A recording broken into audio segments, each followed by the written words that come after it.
Vaishnavangscha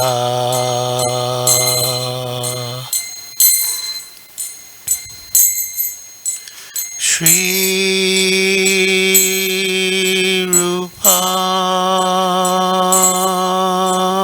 Rupam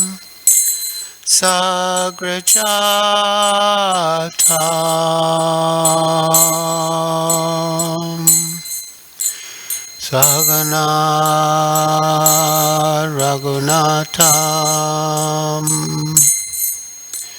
Vitam Stam Sajivam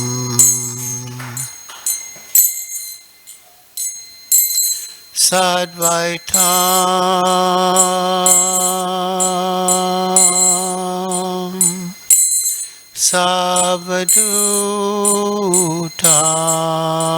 Savadutam Parijana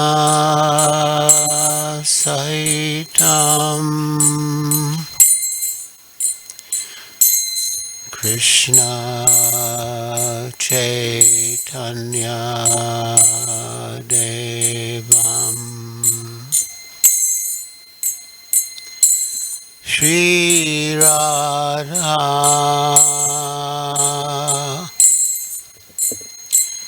Krishna Padang Sahagana Lalita Shri Vishakanvitam Scha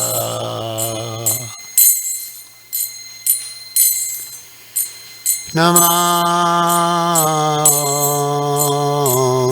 Vishnupadaya Krishna Prestaya Bhutale Srimate Bhaktivedanta Swamin Iti Namine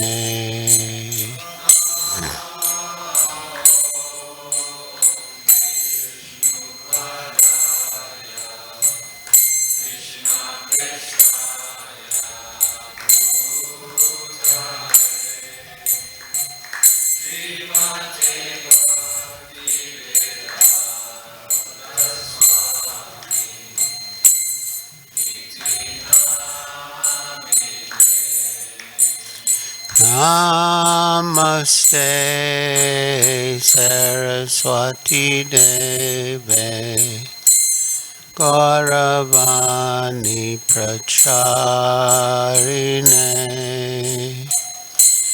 Nirvishesha Shunyavadi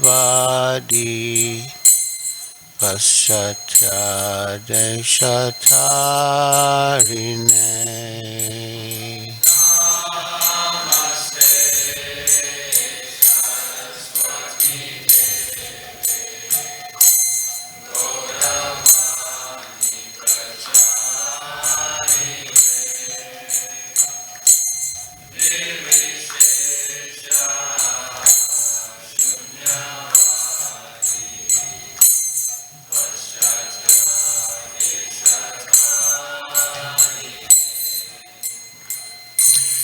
Sri Krishna Chaitanya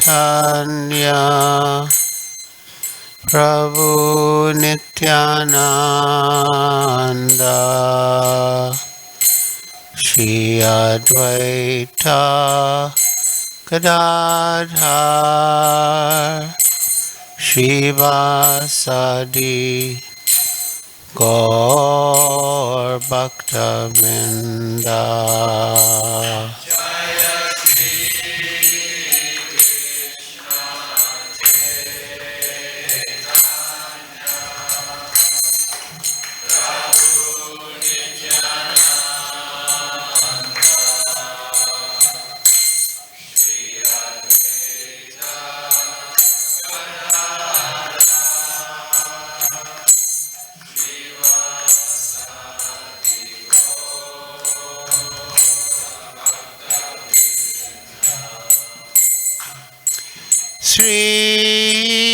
Krishna Chaitanya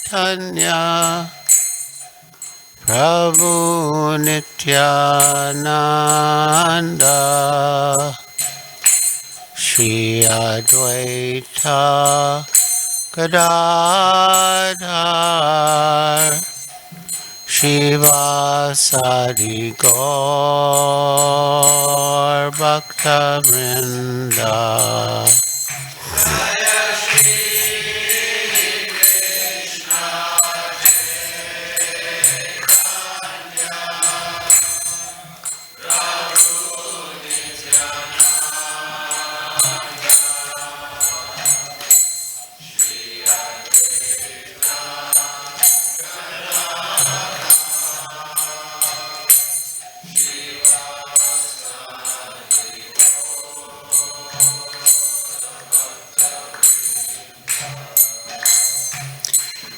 Sri Krishna Chaitanya Prabhu Nityananda Shri Advaita Gadadhar Shivasari Gaur Bhakta Vrinda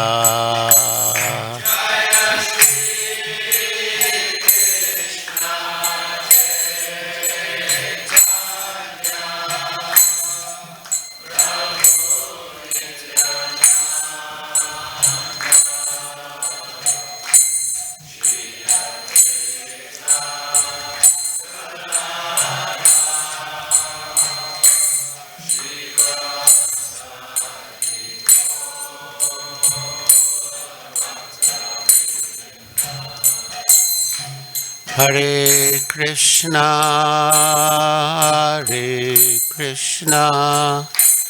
Krishna Krishna Hare Hare Hare Rama Rama Rama Hare Hare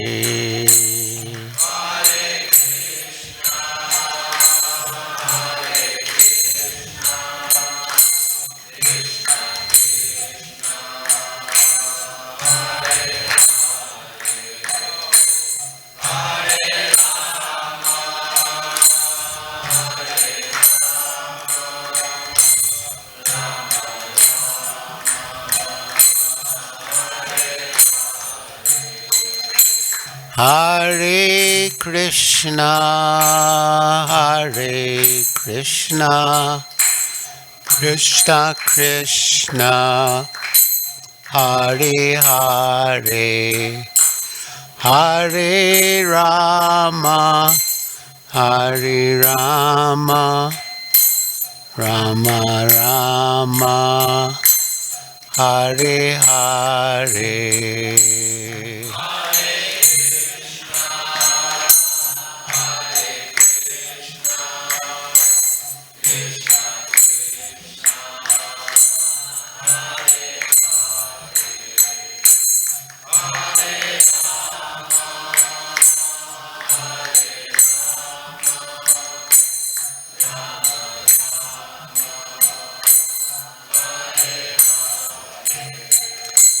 Hare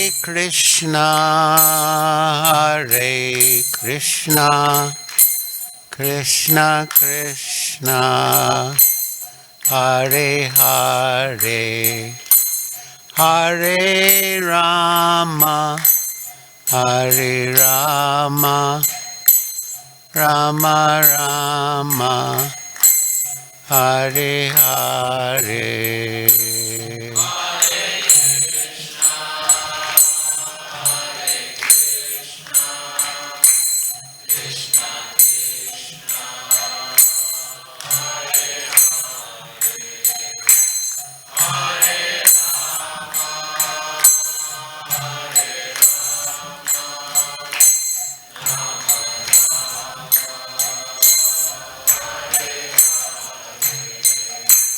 Hare Krishna, Hare Krishna, Krishna Krishna, Hare Hare, Hare Rama, Hare Rama, Rama Rama, Hare Hare.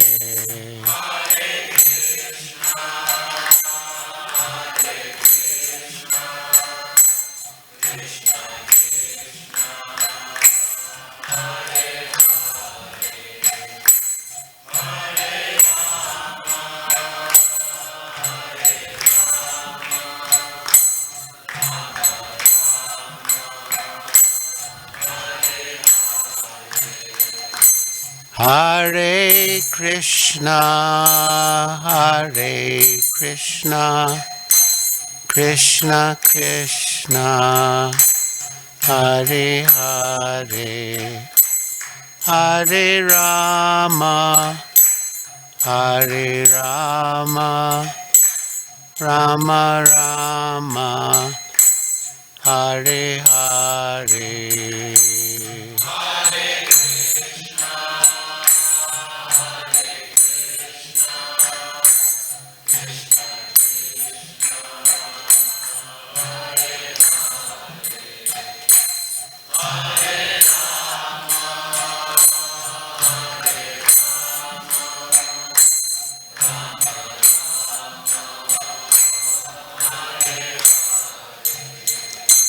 Jaya Prabhupada, Jaya Prabhupada, Prabhupada, Jaya Prabhupada.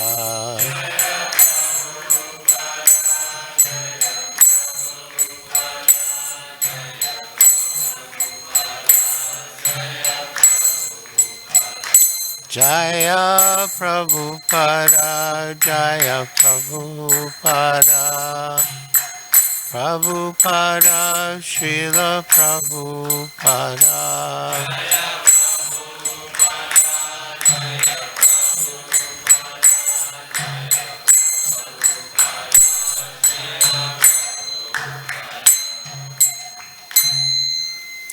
Jayam Vishnupad Paramhansa Pariprajakacharya Astottara Sata Sri Srimad Bhaktivedanta Swami Prabhupada Ki Jai.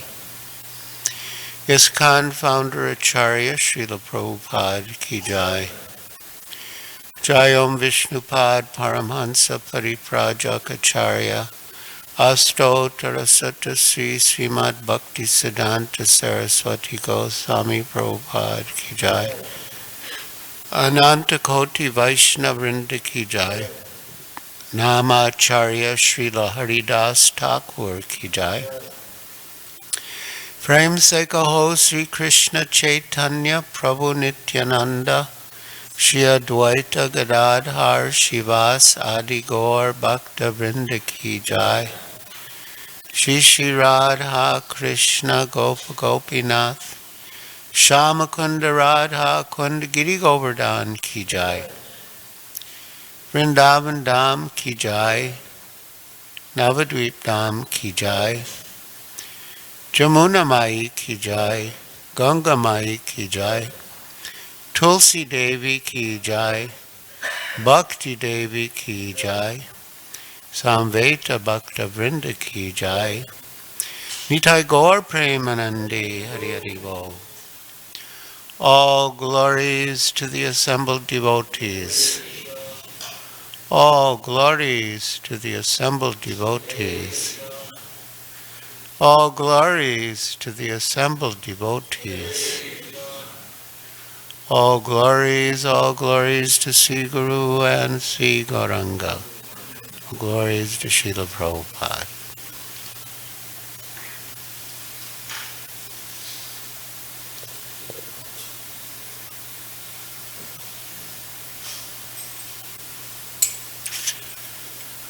Hare Krishna.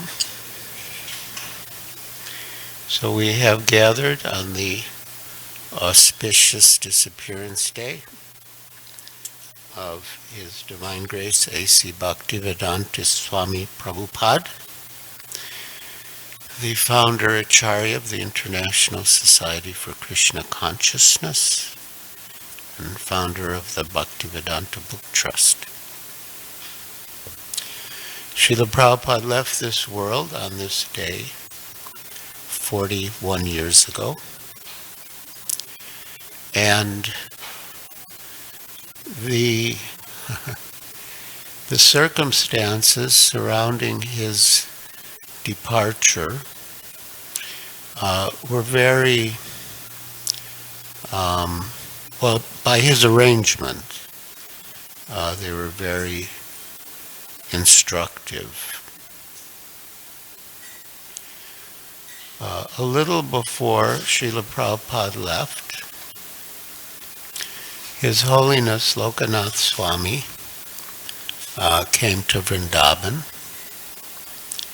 He had been traveling around India with a party on bullock carts, and he gave Srila Prabhupada his report of his travels, and he was saying that even at that time of year, even in North India, the weather was quite pleasant. So Srila Prabhupada expressed his desire to go traveling on bullock carts. Now this proposal seemed, from a certain point of view, it seemed impossible, because at that stage Srila Prabhupada was basically bedridden, and in the different arguments that were going back and forth amongst the disciples, Tamal Krishna Goswami mentioned how just a little earlier, when Srila Prabhupada had tried to do parikrama of the temple, the Krishna Balaram temple, he felt very weak and dizzy and faint. So a controversy arose among Srila Prabhupada's disciples whether he should go traveling on bullock cart or not. And the controversy went beyond the specific question of whether he should go or not to a more general question of how we should relate to an instruction from the spiritual master. So one group, which, as you could say, was led by Lokanath Swami and prominent members were Hansaduta Prabhu and Bharadraj Prabhu. And they felt we should just do what the spiritual master asks. It's not our duty to question his desire or to try to influence his decision. And the other group of disciples, who were mainly the ones caring for him, including Tamal Krishna Goswami, Bhakti Charu Swami, Bhakti Swarup Damodar Swami, they felt that Srila Prabhupada was so weak that he could not possibly endure that travel, that exertion. And earlier, Srila Prabhupada had a dream that he was being treated by a Ramanuja Kaviraj, Ayurvedic practitioner. And after the dream, there was a search, and the devotees came up with this wonderful Ramanuja Kaviraj from Calcutta, named Damodar Prasad Shastri. He was not only a wonderful healer, but he was also a good devotee. So when this controversy arose, naturally disciples asked the Kaviraj, and he said, no, Srila Prabhupada definitely cannot travel. And Lokanath Swami was suggesting, we could put a mattress on the bullock cart to make it more comfortable. But, the other devotees were saying, it's hardly going to make any difference. And the Kaviraj said he won't be able to survive the journey. So, but the way Srila Prabhupada was speaking, he was speaking very strongly in favor of going out on the bullock cart. And as you know, just a few days ago we celebrated Govardhan Puja. So Srila Prabhupada was saying we'll take a bullock cart to Govardhan Hill. Everyone is celebrating Govardhan Puja. We'll take a bullock cart to Govardhan Hill. We must also participate. So the atmosphere was very surcharged. At one stage, Srila Prabhupada said,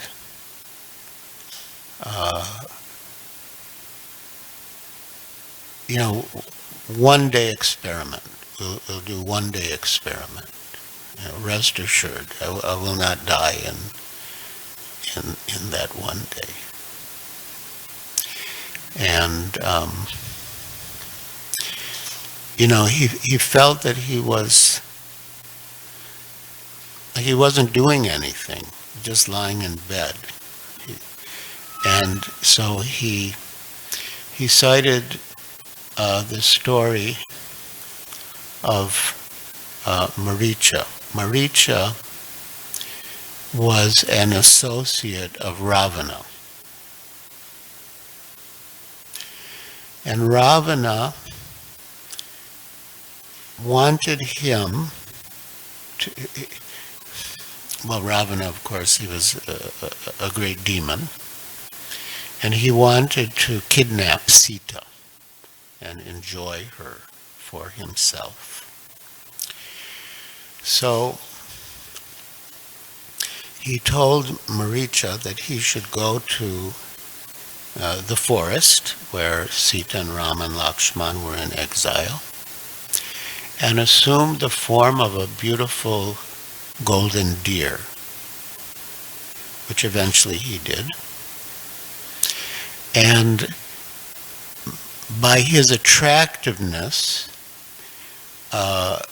Sita would want that deer, want to have that deer as a pet. And she would send Ram to get that deer. And while Ram was away, Ravana would come and abduct Sita Devi. So Maricha knew very well that Rama was the Supreme Personality of Godhead. So he didn't want to do this. And Ravana said, if you don't do this, I'm going to kill you. So Maricha thought, if I do this, Ram is going to kill me. I'd rather be killed by Ram than Ravana. So he did it. And it happened. He was killed by Ram. So when Srila Prabhupada was lying in bed, he was feeling he's not doing anything, he's just wasting away. And when he proposed that he would go out on parikrama, the disciple said, well, you know, if you do that, you'll die. And Srila Prabhupada replied, well, lying in bed here, I'm also dying. So I'd rather be killed by Ram, means by going on parikrama, than by Ravana, by lying on the bed. So he was putting forth a lot of arguments in favor of going. But still, those devotees close to him, they just didn't see how he could do it. And even the Giriraja, he also couldn't see how he could do it. So, but you know, Prabhupada was adamant, and so things sort of came to a head just a couple of days before he did leave. And on that day, yeah, I think it was maybe just 3 days before he left. So on that day, Srila Prabhupada's god brother, Akinchana Krishnadas Babaji Maharaj, was scheduled to come and visit him and take prasad. And Srila Prabhupada said that Akinchana Krishnadas Babaji Maharaj was a Paramahamsa. And he was completely absorbed in the mellows of chanting the holy names. And he was very jolly, being Paramahamsa. So when he came, Bhakti True Swami arranged for him to be served prasad in the next room, because he wanted to speak to him to dissuade Srila Prabhupada from going on parikrama. And Srila Prabhupada wanted to watch him honor prasad, and he said, bring prasad. And Bhakti True Swami said, I've already arranged it in the next room. Yeah, okay. Prabhupada said, okay. So in the next room, Bhakti True Swami explained to Akinchana Krishnadas Babaji Maharaj that Prabhupada wants to go on parikrama, but he won't be able to survive it. And he won't listen to any of us. So you have to persuade him not to go. So meanwhile, Tamal Krishna Goswami and Bhavananda Prabhu were upstairs.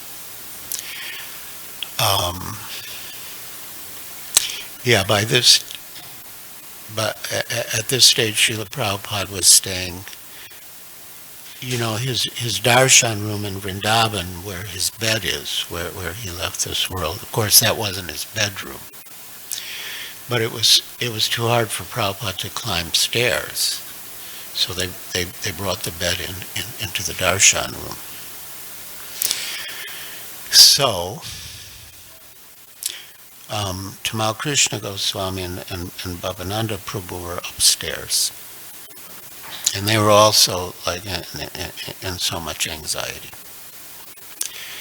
So Akinchana Krishnadas Babaji Maharaj came into the room. And almost at the same moment, Tamal Krishna Goswami and Bhavananda Prabhu came down from upstairs. And Srila Prabhupada knew exactly what was on everyone's mind. And in fact, he was orchestrating the whole sequence to bring out our love, our loving feelings for him. So, knowing what was on everyone's mind, Srila Prabhupada said to Babaji Maharaj, so you request that I should not go. And Babaji Maharaj said yes. And then just then Tamal Krishna Goswami and Bhavananda Prabhu came down. And they said, so you request that I should not go. All right, I won't go. I won't put you in anxiety. That is not my business. And then, Tamal Krishna Goswami said, Srila Prabhupada, we were in so much anxiety upstairs. We're talking that the roads are so rough that even if there's a mattress in the bullock cart, you'll be jostled from side to side, and we didn't think you would be able to survive the journey. And people could even think, maybe like we killed you, we deliberately killed you. And Srila Prabhupada said to Babaji Maharaj, just see how much they love me. He said, my right hand and my left hand. How can I refuse? So then Tamal Krishna Goswami said, the way you have been dealing with us, the way you deal with us, or the way you've been dealing with us, it just, has brought out our love for you so much. And Srila Prabhupada said, that is my duty. But he pronounced it like J-U-T-I, that is my duty. He said he had a professor at Scottish Churches College in Calcutta who would pronounce duty as duty. So it was concluded like that. Prabhupada stayed with us for another couple of days, which were also very eventful, but that was the basic issue, and that was the conclusion. And after Srila Prabhupada left, the controversy continued. The one group felt, Srila Prabhupada said he wanted to go on parikrama. He said, one day experiment, I assure you I will not die. And we should have just done what he said, not tried to question his decision or influence it. And I myself was not exactly sure where I stood on the matter. Personally, I was probably closer to the devotees who were attending to Srila Prabhupada, like Tamal Krishna Goswami, Bhakti True Swami, Bhakti Swarup Damodar Maharaj. One thing I should mention is that Srila Prabhupada was and is concerned that we take care of our health. At one stage, because there were devotees with Srila Prabhupada around the clock, but they were actually taking shifts. So they were taking rest. But Srila Prabhupada said to Bhakti Swarup Damodar Maharaj that you shouldn't be here all the time. You have to take rest. If you don't take care of yourself, you'll become sick, and then later, even if you're enthusiastic to to preach, you won't be able to because you'll be sickly. But it wasn't the case that the devotees were not sleeping, but there were always devotees with Srila Prabhupada. And Srila Prabhupada had said, keep me surrounded. So after Srila Prabhupada left, this controversy was continuing. And as I said, I wasn't completely sure where I stood on the matter. And it was my practice, when Srila Prabhupada was not in his room, that I would chant japa there. And there was an area behind his seat where he would sit to give darshan, where he had books. And just a little before Srila Prabhupada left, the latest volume of Srimad Bhagavatam had arrived. And the BBT would make special volumes for Srila Prabhupada that were gold embossed, and it was like an offering to Srila Prabhupada. So I was back there chanting my rounds, and my eyes fell on this new volume of Srimad Bhagavatam that had just come with the gold embossing. So I picked it up and I opened it up, and it opened to a verse that, to me, answered the whole question. And I will read that verse to you now. After. Yes, this is after. This is maybe 2 days after. Just very, very shortly afterwards.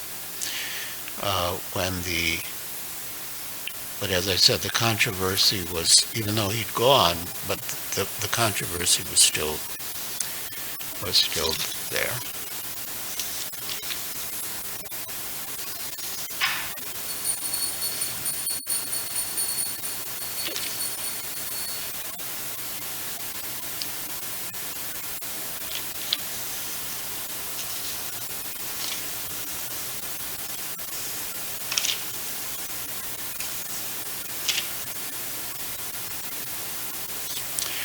Well, what do you know it?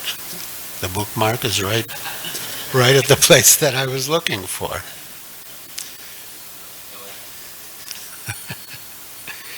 So,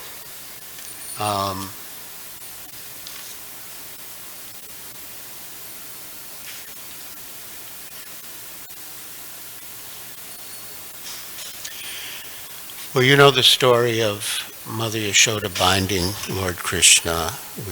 Every day we sing the Damodar Astakam, which celebrates this pastime. And this is also, very much on everyone's mind, because we were in the month of Kartik when Srila Prabhupada left. So this is Srimad Bhagavatam, Canto 10, Chapter 9. Mother Yashoda binds Lord Krishna. Text 19.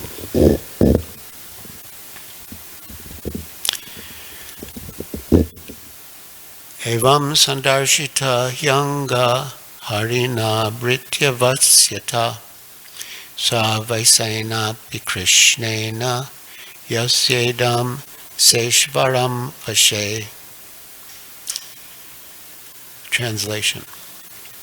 O Maharaj Parikshit, the entire universe, with its great exalted demigods like Lord Shiva, Lord Brahma, and Lord Indra, is under the control of the Supreme Personality of Godhead. Yet the Supreme Lord has one transcendental attribute. He comes under the control of his devotees. This was now exhibited by Krishna in this pastime. So this, I'll read a little of the purport, but it's quite clear from the translation, but still, purport by Srila Prabhupada. This pastime of Krishna's is very difficult to understand. That's how I was thinking about Srila Prabhupada's pastime. But devotees can understand it. It is therefore said, Darshayams tadvidam loka atmano bhaktavashyatam. The Lord displays the transcendental attribute of coming under the control of his devotees. So I thought this is what happened. It was Krishna comes under the control of the love of his devotees. It's not exactly under the control of the devotees, but under the control of the love of the devotees.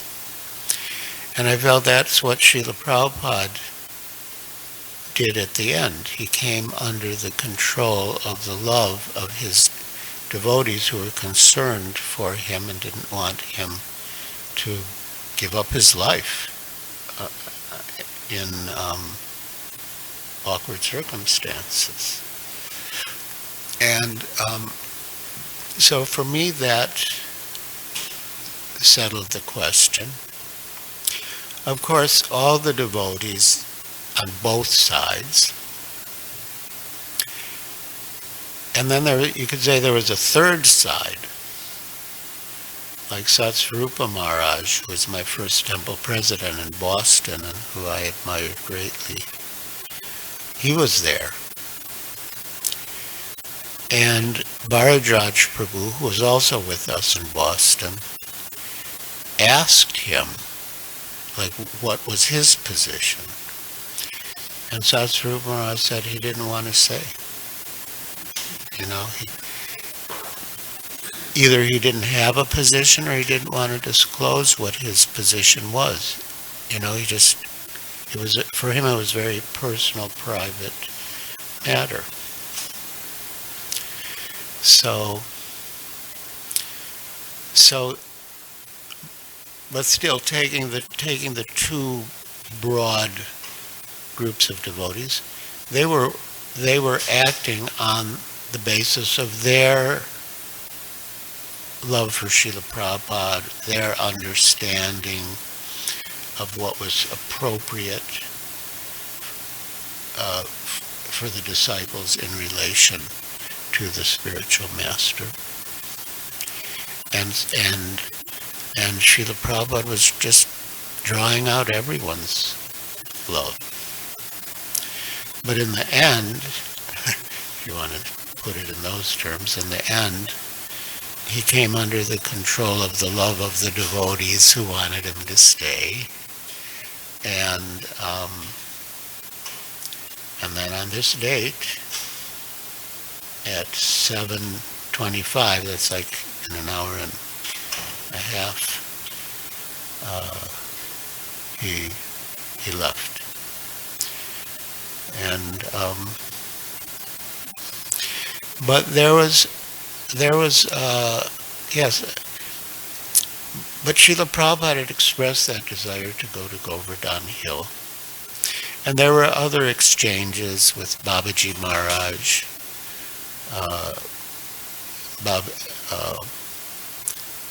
Babaji Maharaj said, I will go, I will go to Radhakund, I will take bath for you. So, just a few days after this date, it's coming up, is a holy day called Gopastami. It celebrates the date that Krishna came of age to tend the cows. Before then, he would just sort of assist with the calves, but on the Gopastami day, he came of age and he would take care of the cows. So on that Gopastami day, the devotees fulfilled Srila Prabhupada's desire and took him on parikrama to Govardhan Hill in his deity form. Of course, we didn't have the beautiful life-size deities of Srila Prabhupada that we have now, done by Lochan Prabhu. But a devotee did have a small brass Prabhupada deity, and we took that deity on parikrama to Govardhan Hill. And the roads were pretty rough. It was like quite obvious that Srila Prabhupada couldn't have gone in his physical form, but he went in his deity form. And for me, there are many memorable parts of that parikrama, but for me, I think one of the most memorable was when the devotees took that deity and placed it at the Sangam at Radhakund. The Sangam it's a strip that goes between Radhakund and Shamakund. And there's like a little shrine, there's a lot of Govardhan Shilas. And they placed Srila Prabhupada's deity there. And somehow, by his mercy, I just knew or experienced that deity was actually Srila Prabhupada. And although we were feeling a lot of separation from Srila Prabhupada, I also felt he's there. He's there. It's not different. He is there. That deity is Srila Prabhupada. So he did like what they call half parikrama. We didn't go all the way around. And at the end we had a feast. And yeah, everyone felt Srila Prabhupada's presence. They felt he was with us on that parikrama. And everyone was just talking about Srila Prabhupada, remembering Srila Prabhupada, glorifying Srila Prabhupada. And all the devotees and all the different parties, they were all united in that wonderful experience of taking Srila Prabhupada and Govardhan Parikrama on Gopastami Day. So now, here we are. Earlier today, Naikatma Prabhu took me on a tour of you could say, the renovations being made in the deity area. It was like very impressive. And I really felt, if Srila Prabhupada were here, he would really be beaming with pleasure and pride. I mean, like offering such a wonderful facility to the deities. And I'm sure he is here. And I'm sure he is proud and pleased. There might be things that we do that he's not that proud or pleased with. But, we can also work on those. I remember once,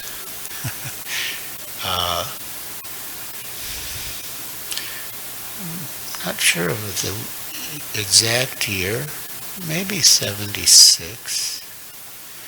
Anyway, I had the idea to raise funds for the Juhu project by traveling and meeting wealthy Indians in different places and getting donations. And, while I was traveling, different devotees were so you could say, trying to engage me in different places. And I got influenced, and maybe it was in me. You know, up until then, I hadn't fully surrendered to being in Juhu, Bombay.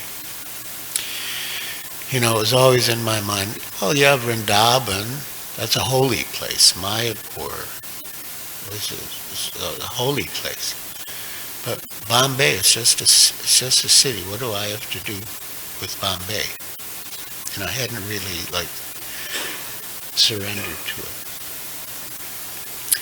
So I had in my mind evolved a whole elaborate explanation of why I could do better service doing something else. So I went into Srila Prabhupada's room in Mayapur. Gopal Krishna Maharaj was with me. Wasn't a sannyasi then. And so I started to come out with this whole elaborate plan. And Srila Prabhupada said, so you want to change? I said, no, I don't want to change. I just really thought that this was, this was like a really good idea. But I think he had just seen through the whole thing. And so when I came out of Srila Prabhupada's room, I said to Gopal Krishna Maharaj, I feel like such a fool. I feel like I made such a fool of myself in front of Srila Prabhupada. And Gopal Krishna Maharaj replied, something like, don't worry, Srila Prabhupada knows what we're like. It's like, you can't really fool Srila Prabhupada. Don't worry, Srila Prabhupada knows what we're like. And he loves us anyway. So I think that would be my concluding message here. Remembering Srila Prabhupada on this auspicious occasion that don't worry, he knows what we're like, but he accepts us anyway and he loves us anyway. Hare Krishna. Yes, Nakatma Prabhu.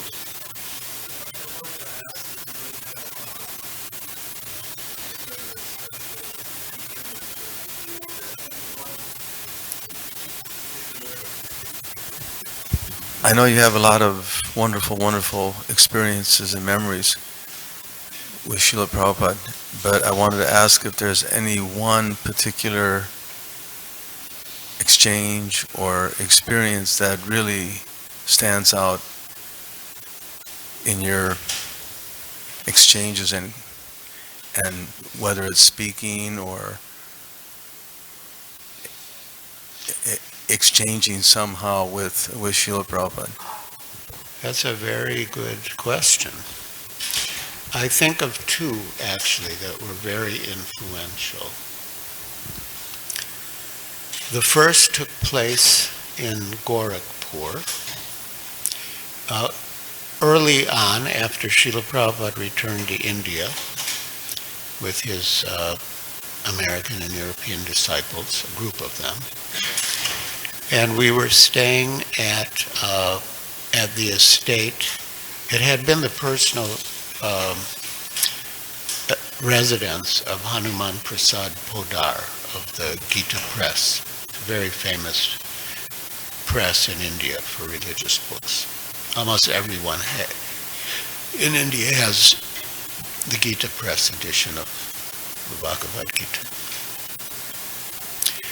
So I had joined in Boston, and Satsvarupa Maharaj was the temple president, and he was also the editor of Back to Godhead magazine, and he was always looking for articles. So I wrote one in Boston about Guru. But with the delays that not delays, but the time that the procedure took from when an article was accepted and the magazine was actually printed. In that time, we had come to India, and that issue of Back to God had reached Srila Prabhupada in Gorakhpur. So one evening, he called me into his, not exactly his room, but there was a hall adjoining his room where we'd have our programs.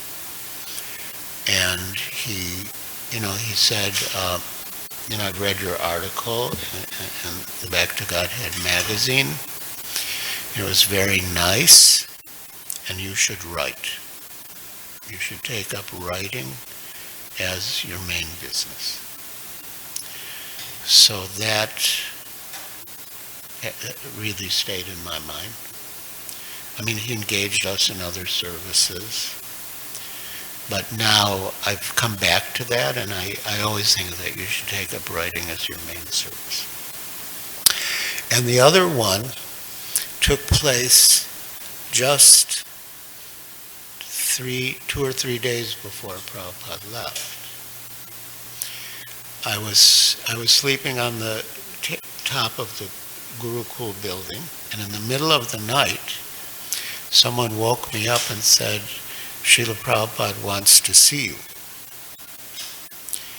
And I was like, I didn't know what to expect, because Prabhupada's health was so delicate, it seemed like he could leave at any time, or any words that he spoke could be his last words. So I went down into his room. He was lying on his bed, and he asked me, and his voice was very labored, it was very weak.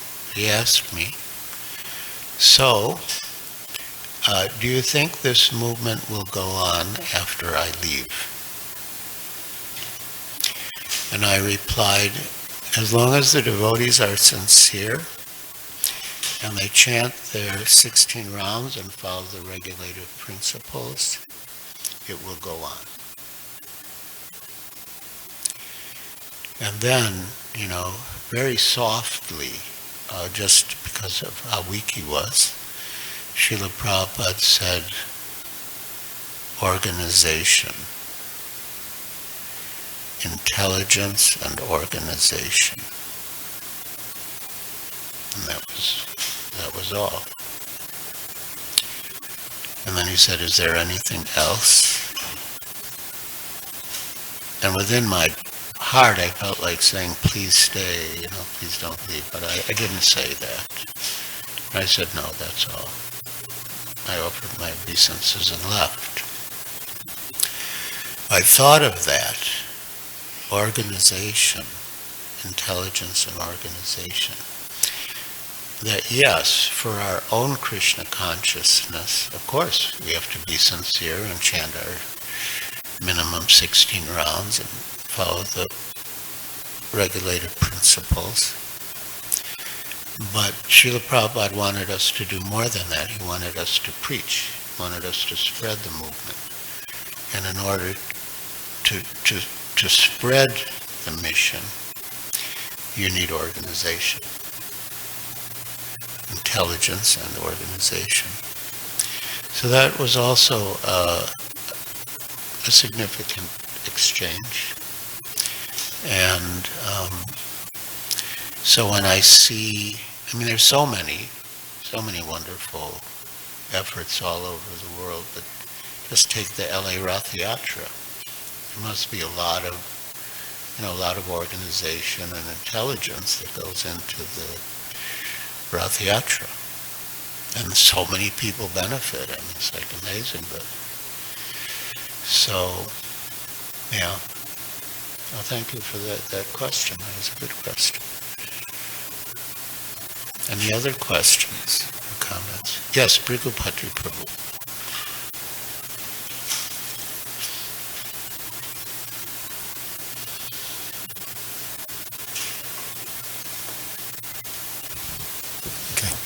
Maharaj, what determines Srila Prabhupada's being present in a form, as you related in the course of telling us that, departure past time? You were describing how you felt Prabhupada was present in that little brass murti. And I don't know for sure, but I imagine it was not an installed deity, it was a murti. And but devotees were worshipping it, and at least on that occasion. So in the same way, like we have Prabhupada's murti here in the temple room, and it's not installed from what I can understand. I mean, but we offer, it's actually dressed every morning. We bathe and dress Prabhupada every morning, and every morning we do Guru Puja, and we're, devotees are focusing on that murti. So is Prabhupada present there? I mean, because on the altar, that's a deity of Prabhupada that's installed. So, I mean, obviously Krishna's present, and I imagine Prabhupada's present, Bhaktisiddhanta's present in that deity form. But is it also, is it correct to assume that Prabhupada's present in the murti form, and that really maybe the the devotees worshipping the form is more important than the actual installation? To make it a broader question, I remember in the first Back to Godhead magazine I read, two devotees asked Prabhupada, when can we become initiated? And Prabhupada said, you're already initiated. As soon as one becomes serious to follow my instructions, that is initiation. And Drew DeKarma read that same thing. So, what's the way to understand this? Is one important and the other not important? Are they both important, but one is more important than the other? Or are they both equally important? What's the correct understanding there? Is that a coherent question?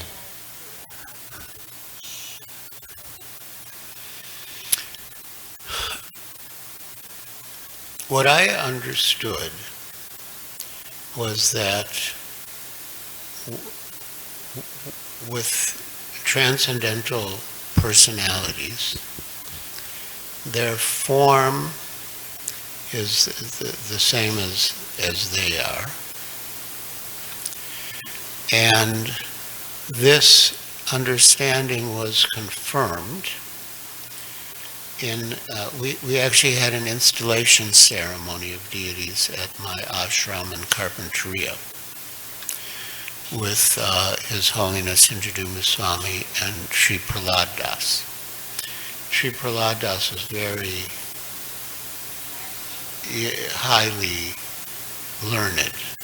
He I think he studied a lot with His Holiness Bhakti Vidyapurna Swami in Mayapur. Was very knowledgeable. And he said that technically you don't have to install the deity, because the deity is, because of the absolute nature, say, of Krishna. The form of Krishna is Krishna, whether there's an installation ceremony or not. So I think that's really the case. And, he said we do the installation ceremony just to reinforce the idea in people's minds that the deity is the person, but actually the deity is already the person. The deity is always the person. So I think there's no question that Prabhupada is here. As far as the second part of that question goes, would it also be correct for people who are seriously following Prabhupada's instructions to think of themselves as disciples of Srila Prabhupada, even though they didn't have the opportunity to get formally initiated by Srila Prabhupada?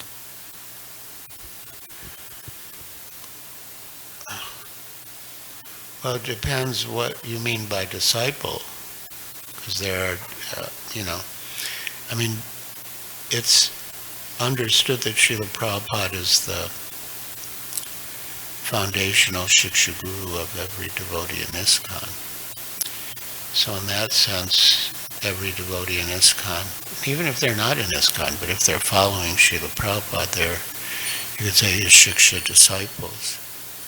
I don't think you could say they're his Diksha disciples, or that he's their Diksha guru.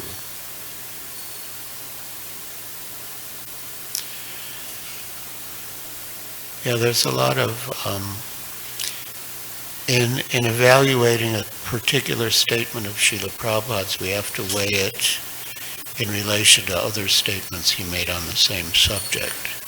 So he might have said that, in a certain context to a particular person, but that's not the full discussion of initiation.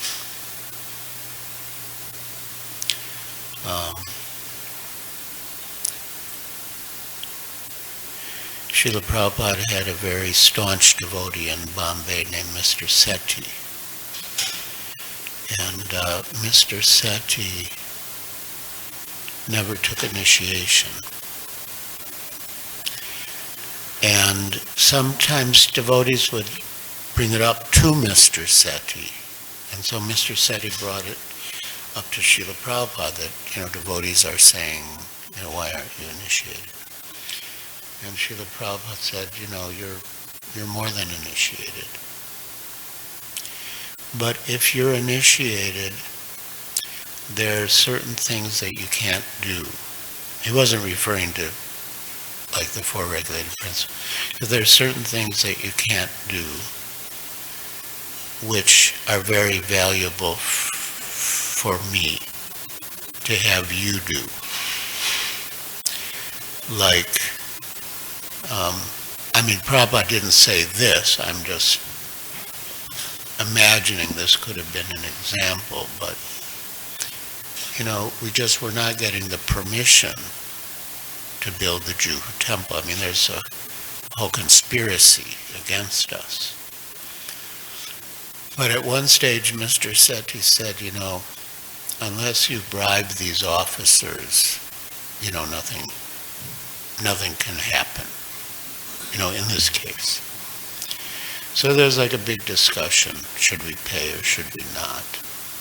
And if we pay, how do we know that the money will actually reach the commissioner? And even if it reaches him, how do we know he'll actually give us the permission? But anyway, in the end, Prabhupada did give the money to Mr. Sethi, and we did get the permission.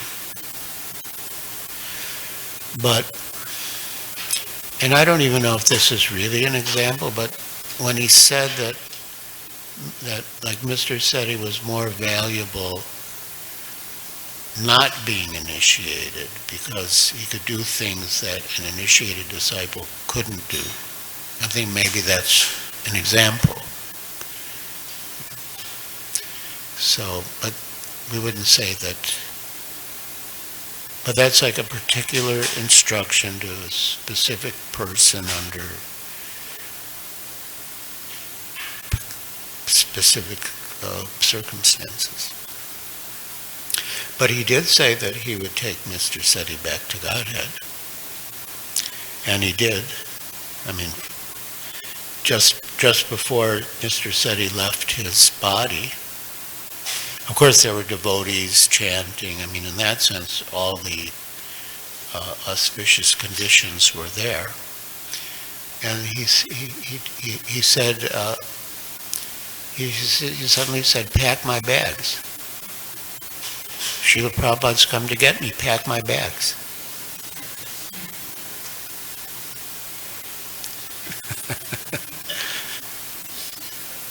So,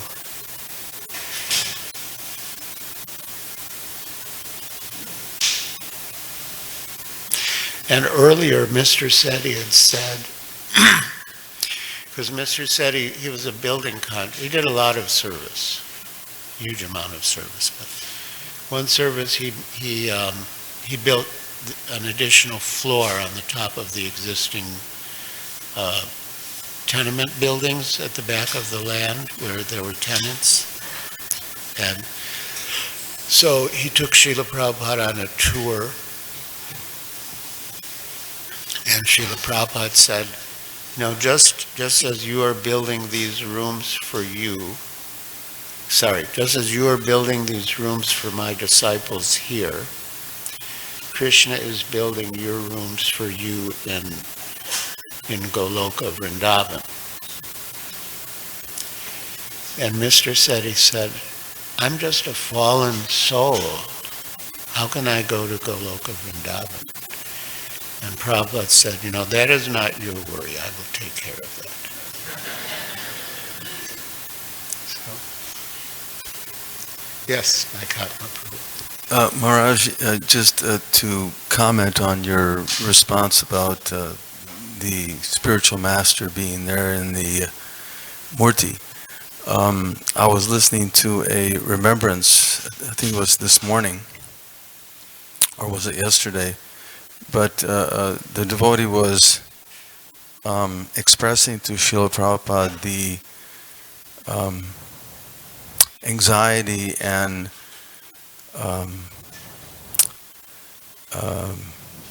I guess the anxiety of no longer having Srila Prabhupada here with us, and what will we do when you leave us? And Srila Prabhupada's response was that I will never leave you. I'm always here with you, and I'll appear within your dreams. Wow. And then he went on to elaborate how Srila Prabhupada was explaining how the spiritual master appears within the dreams when he wants to instruct his disciple. So it's quite reasonable that if the spiritual master can be there within the dream, that he can also be in there in the Murti, whether it's in your home or whether it's in the temple or whether it's in your van when you're traveling out and about on the road preaching. So it's quite reasonable that the Guru is absolute in that respect. Yes. Thank you for sharing that with us.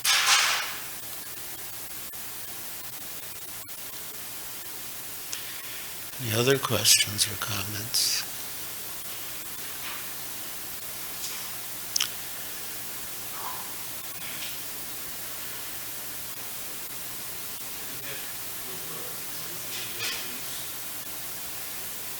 Sorry? Yes. Yes, if I had Srila Prabhupada come in my dreams, I said yes. Yes, sir.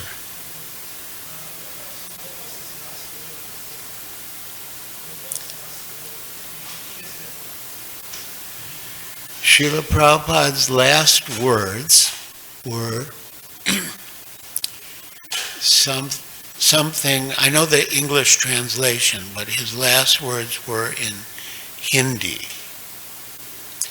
And he said something like, Icha nira nahi. I have no desire. And that was said in response to the Kaviraj asking him to take some medicine. And those were his last words. Icha nahi. I have no more desire. But at the end, it was quite visible that his mouth and tongue were working, so probably you could say, in that sense, his last words were Hare Krishna. But his last spoken words to any of us were those.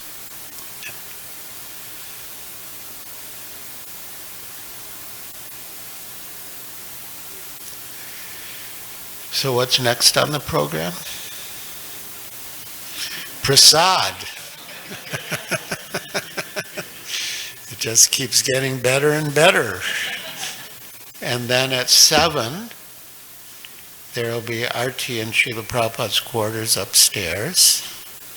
And then there will be further discussion of Srila Prabhupada. We might begin up there, but eventually, soon enough, we'll come down here and continue the discussion.